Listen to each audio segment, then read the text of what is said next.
Welcome to the Daily Bolster.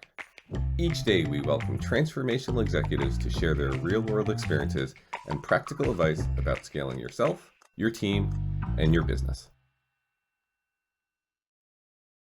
Welcome to the Daily Bolster. I'm Matt Blumberg, co-founder and CEO of Bolster, and I'm here today with Emily Culp. Emily is a board member at Mizzen & Main, at Stio, and at Cordial. She has held CEO and CMO roles in the wellness, beauty, and fashion industries, and she is currently an advisor to high-growth companies as well as a board member. Emily, welcome to the Daily Bolster. Thank you so much for having me. I appreciate it. Well, I've been excited about this conversation because you and I both use the same phrase, and we use it to mean different things. Okay. I love the phrase corporate athlete. And when I use the phrase corporate athlete with one of our clients, I use it in the context of, you want to find we usually almost always do it on board searches. We say, Right. Your number one requirement is to find a good corporate athlete, which means it's a well-rounded executive. It's someone who knows how to interrogate a P&L, even if they're an HR person or a product person. You have to have someone that's fluent enough in technology. So, but you have a different meaning of corporate athlete. And I think in a lot of ways, yours is more important. So what does it mean to you to be a corporate athlete? Well, two things real fast on that. One is, I think yours is a great definition. It's funny. What I call that is the Swiss Army knife. The person. So I think you're exactly right. Same concepts. For me, corporate athlete is something I frankly have been developing my whole life and actually been putting into practice. And to me, there's three key aspects of being a corporate athlete. There's the physical fitness, which is probably the easiest one to get to. There's the nutrition aspect. And then the third one to me is around mental health and well-being. So that's what I mean by being a corporate athlete. Okay, let's dive into each one of the three. And these are, look, self-care and self-management is a huge part of being a successful corporate executive, whether you're a CEO, a CXO. Talk about some of your top things around physical, nutrition, and mental and emotional. Yeah, physical training. It's interesting to me. I've always had this premise. I'm a highly active person. I weightlift, do yoga, do something every single day. I've always had this notion, if I'm physically fit, then I'm in the best mental state and physical state to approach any challenges that come my way. And then I found a study that I loved that validated this. There's this study that was done in 2015 by Limbach and Stoltenberg. And essentially it studied 1,500 CEOs. And it showed of those CEOs over a 10-year period, those that were most active delivered a higher firm profitability and also higher M&A returns. So it also validates my thinking with a study.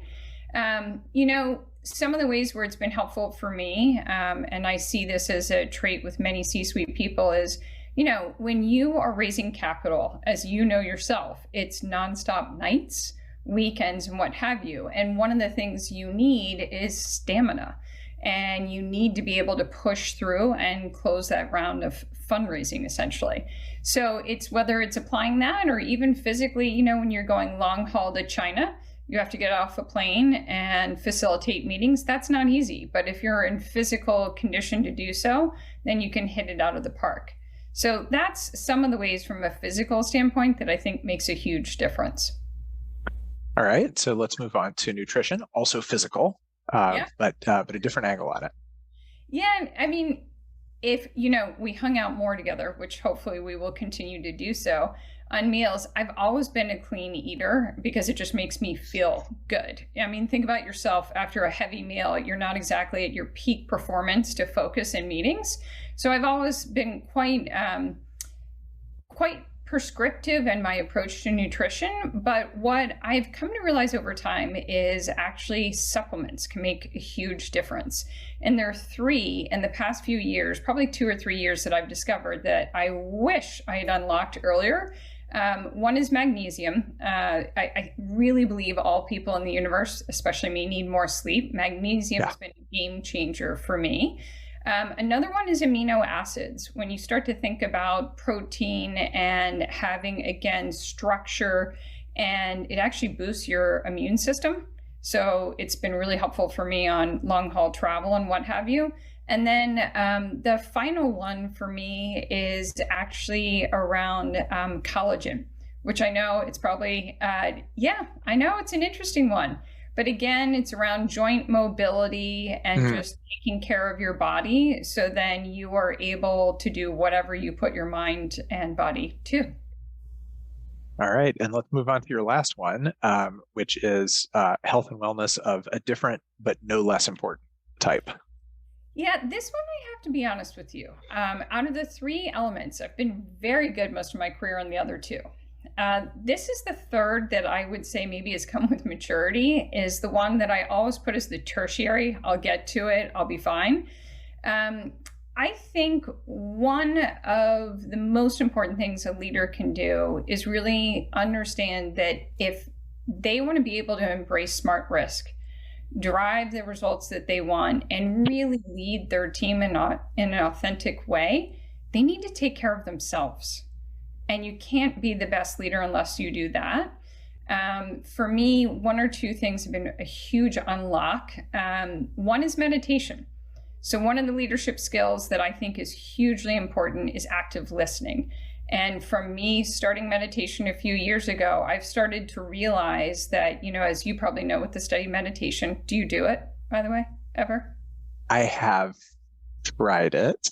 I won't say I do it regularly or ever perfected it.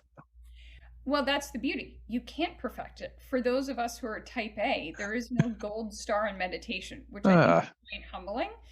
But going back to the idea of meditation, it's actually being able to create space between your thoughts and emotions. And then when you create that space, you can actually be present and listen. And one of my favorite examples of this is, in a Q4 period, you have your server go down with Shopify.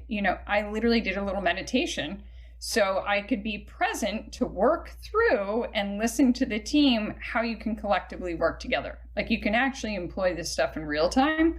I think another really important part for me around all of this is positive thinking. Anyone, I believe, who's stepped into a C-suite level position at some point does question, do I have the right strategy? Have I really thought this through? And as you go through turbulent times, whether it's micro or macroeconomics conditions, you start to think, gosh, do I have it? And am I doing the right thing? And with that can sometimes come some negative thinking. And it's really important, again, to be able to have that mental clarity and space to pivot that thinking. So again, you can be that leader for your team and inspire them through the turbulent times and also take care of yourself. So that's what I mean by a corporate athlete. All right. Emily Culp, thank you so much for sharing that framework with us today. It's so important for CEOs to take care of themselves. It's like put your own oxygen mask on first and then help the person next to you. So thanks for being on the Daily Bolster. Thank you for having me.